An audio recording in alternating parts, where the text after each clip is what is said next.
In that concept of children getting to the point where they create definitions, first it's definitions. And when we create definitions, again, what happens is the experience then goes dormant and the label takes place. So we go tree. I'm busy telling the tree what it is rather than doing what a child does, which is, what is it? And when I say, what is it? I now experience that thing in this moment going like this, Okay, that's a whole different thing than tree. A long time ago when I was 2, I felt a tree, I smelled a tree, I rubbed up against a tree. Don't need to do that again. So that's how it starts, but then we create concepts, identities, beliefs, and they get more complex than just labels. And all those labels come together and we close ourselves off into this reality where we're telling reality what it is rather than being in reality. But here's the trick. There are beliefs that are more helpful than others. But ultimately, every belief needs to be set aside in order to be in the experience of I am infinite, eternal, and whole. But there are beliefs that are helpful to getting to the experience of your infinite, eternal, and whole. One belief that's helpful in getting to the experience is believing that you are. But ultimately, the belief that you are infinite, eternal, and whole has to be given up in order to actually get to the experience of I am infinite, eternal, and whole. That's that weird paradox. So, someone going around, presenting you are infinite, here's what a yogi should believe,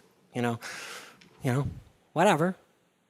Here's a belief that could be helpful to get you to a place where you experience no beliefs. But any belief is, ultimately a dogma. And one of the things that I like about, how can a person be passionate and fully engaged and even willing to die for their beliefs and yet not be dogmatic? Isn't that a weird question? Like, how can we? Is that possible to do? And I would like to say yes. And the way that works for me is this. The ultimate belief I hold is this. I don't know what the hell is going on here. I don't know who you are. I don't know what I am. I don't know where we're going. I don't know where we are. I don't know. So that's the main thing. I don't know. Now, knowing that I don't know, I'm going to make my best wild-ass guess. That's all I can do. I'm going to make my best wild-ass guess in this moment. And my best wild-ass guess is we're infinite, eternal, and whole, and I'm going to live that way.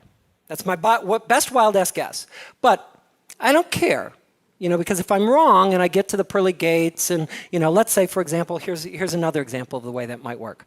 I believe in reincarnation. It's a fun belief, okay? Truthfully, I haven't died and come back, but I believe I have, but the truth is, we can't prove that, right? So, and nor can we prove it about anybody. So, truth is, we really don't know about the belief in reincarnation. There can be lots of proof, blah, blah, blah, lots of stuff about it. I like the belief. And there are many experiences in my life that I can't seem to integrate without that belief. And it helps me integrate my internal world. And it helps me believe I'm infinite, eternal, and whole. Now, that's cool, but the truth is that belief isn't, necessary in order to have the experience of your infinite, eternal, and whole.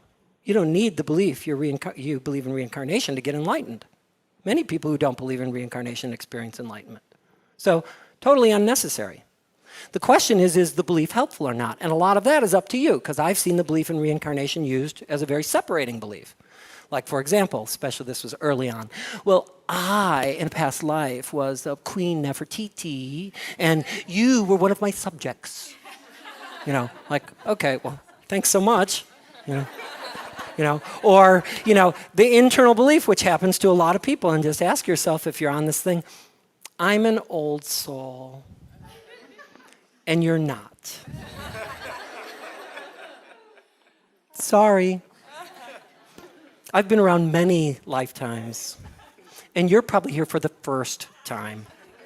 I can forgive you or, be with you, be patient while you learn. So any belief can be used, to be a separating belief. The question is, as we become more established in witness consciousness, the beliefs are simply vrittis. How do I want to use this belief?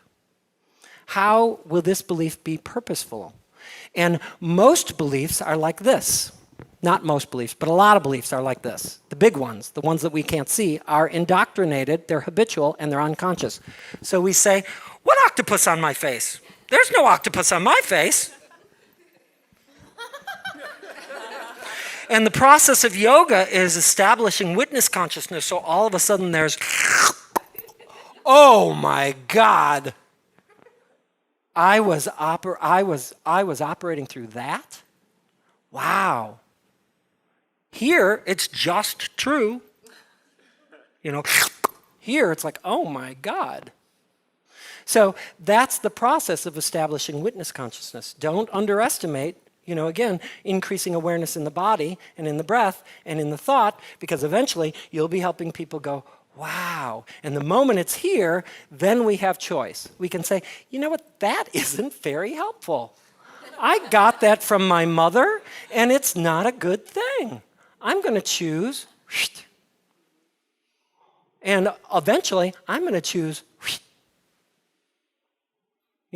and when I have to, because we have to get up. We have to believe there's a floor. We do, in order to go, and really, and I've had experiences where I've really not believed there was a floor. So we have to create beliefs in order to operate on this physical reality. Did that answer your question? So at the same sense, in terms of dogma, ultimately, how can someone be dogmatic if you really don't believe that you know what's going on? And that's why Gandhi was so amazing. He really knew he didn't know. And yet he was able to talk with people about their beliefs and really respect and say, what are your beliefs? And how do they work for you? Wow, here's my beliefs. When someone's not dogmatic in that way, they can have discussions about beliefs without the attachment to the belief. But that still doesn't mean that they're not passionate. I am so passionate about my beliefs that I would be willing to die. I'm going to bet on them. And again, if I get to the pearly gates and God says, Devarshi, you were so wrong, one life, that was it, I still go, no problem. I chose the belief that helped me the best. I still say, I was kidding myself the whole time about reincarnation, but whoopee, it was fun. So choose your beliefs with some deliberateness, and operate through them, be willing to change them, and best get to the point where you let them all go.